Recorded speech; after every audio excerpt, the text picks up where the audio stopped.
everyone. Welcome back to the Dividend Diplomats YouTube channel. You've got Bert and Lanny, your favorite dividend investors out there, bringing you dividend stocks. Oh my gosh, we bring it to you guys 5 damn days a week. Sunday, Monday, Tuesday, Thursday, Saturday. You know it. You almost can barely go a day without seeing these two jabronis on your YouTube network. You poor things, but smash that subscribe button, everyone. Give this video a thumbs up. Holler at your boys, the Dividend Diplomats.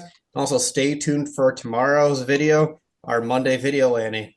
We're going to have a video we've never done on this channel before, and it's going to be talking about a form of income that we are making there to help grow that passive income stream. So everyone, make sure if you haven't subscribed and get that little notification bell rung so you don't miss the Do big it. action tomorrow.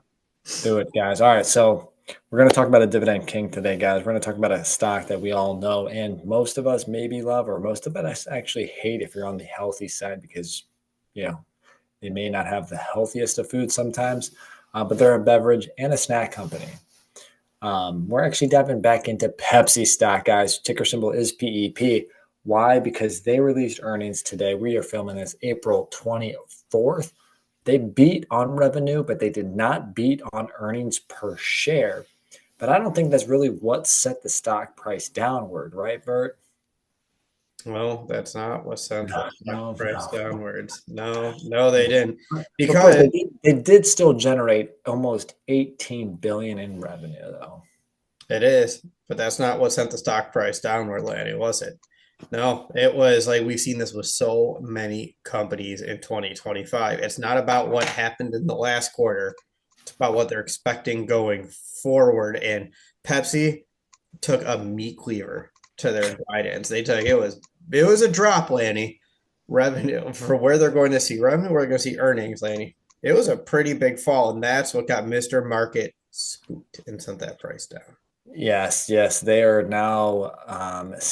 Previously, they again they did not. They had a missed beat on earnings per share, but they're now expecting EPS to be the same as prior year, which is a Mm. downward revised guidance because previously they announced that they would have expected, mid single digits, that 4 to 6% growth to the earnings per share. So they are downward revising that. And, on top of that, it's because of supply chain cost, increase of possible tariff dollars.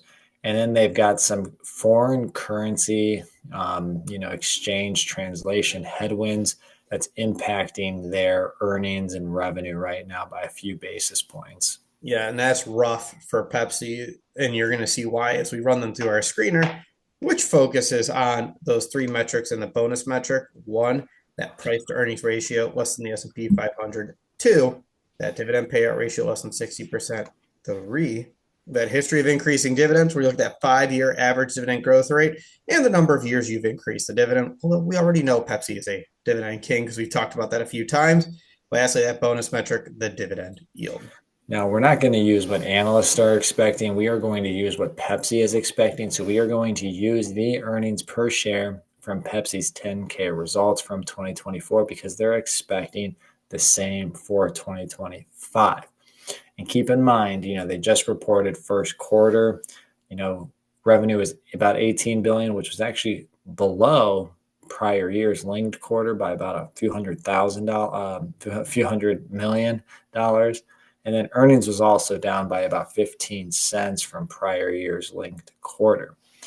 But all right, Pepsi's trading now. Again, it was crazy when they're in the low 140s, but they're now trading below that. They're at 135.31 right now as of the close of April 24th, Bert. And EPS last year was 697. So what does that look like on the PE ratio front, brother? A 19.41 price to earnings ratio. So not the cheapest anymore. I guess that's No. what happens though when the price drops and the earnings drop, but it looks like the earnings dropping a little bit more there so that you're going to get the higher price to earnings ratio. The big one though, Lanny, what's that dividend payout ratio looking like for Pepsi? Yeah, this is where it starts to get a little bit dicey here. It's giving me like 10-year ago Coke vibes. Since they pay $5.69 annualized dividend, I think it's like $1.40 something change rounded. There's like three or four digits on top of that. It's really Um, annoying. Yeah, it is. It really, Your payout ratio was just about 82%, so above our 60% threshold, guys. yeah. Let's look at that dividend growth. That 5-year dividend growth rate 7.82%, and they've increased that dividend for 52 consecutive years. Yeah, 52 years. I mean, they just did a 5% growth. Um, That's below the number. average. How many What companies have is the done number? 5% dividend growth this year? It's just the thing. It's just the thing, guys. But now, 5% in 2025? Huh? Huh? yeah, 5 for 25, guys. Look alive. So Pepsi, though, now yields 4.21%. So it yields higher than your SCHD ETF right now, guys, in case you're curious. Put that in your Um, pipe and smoke it, SCHD. yeah, that's right. Yeah. So, but again, they're down 10%, down 23%. They're actually flat over the last 5 years now. Yeah. I mean, look, put the metrics up here. They're not the cheapest, but the big thing is you called it out earlier. It's getting a little scary. You're starting to see that payout ratio climb for Pepsi. And Yeah. what's Now, again, they could be doing the whole under promise to over deliver. sure. I don't know, though. Yeah, especially leaning into a time where there's uncertainty, where it's been 1 month of tariff announcements. We've seen multiple changes. Who knows what the remaining 8 months of the year are going to bring? So you set the expectation low, you lower that bar. So when you jump over them, you're going to get that pop that comes along with it. Um, who knows? But you always have to be a little bit leery when you see a payout ratio around 81%, around 82%, because Pepsi's not exactly in a high growth industry either. So you're not going to get that robust earnings growth that's really going to drop down that dividend payout ratio. No, I mean, only via acquisition, truly, will you'll see that big pop because then they just buy Boppy or what's it called? Poppy? Oh, I don't even know. I know it's Yeah, that, some yeah, healthy seltzer water drink. you guys know. If you know, you know. Let us know in the comments, Yeah, well, guys. I clearly don't know. So please help me if you But, know, tell me yeah, so I can know. well, let's summarize again 19 to 20 PE, 82% payout ratio, again, using earnings from last year, 8% dividend growth, 52 years, 4.21%.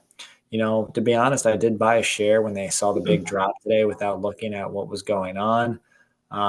You know, I think if they get below 130, I still might buy a share because they're a dividend king. Gosh damn it. Coke got through some of this crap, 10 years ago.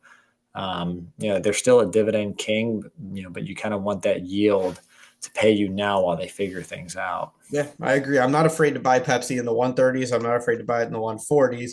If it keeps dropping, though, and you see that payout ratio get even higher, though, that's where you got to keep an eye out for Pepsi. But right now, I'm willing to give them the benefit of the doubt while they fix it out over 1 quarter and you see how the rest of 2025 plays out. Exactly. Let us know, guys. Have you been buying Pepsi stock? Do you think this is a stock to buy right now because it's providing such a unique possible opportunity? Or are you afraid and you want to stay away from Pepsi stock?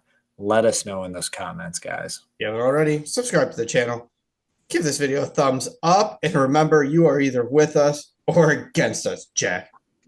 That was Bert, the Hurt, and Lanny from the gosh damn Dividend Diplomats. Over and out.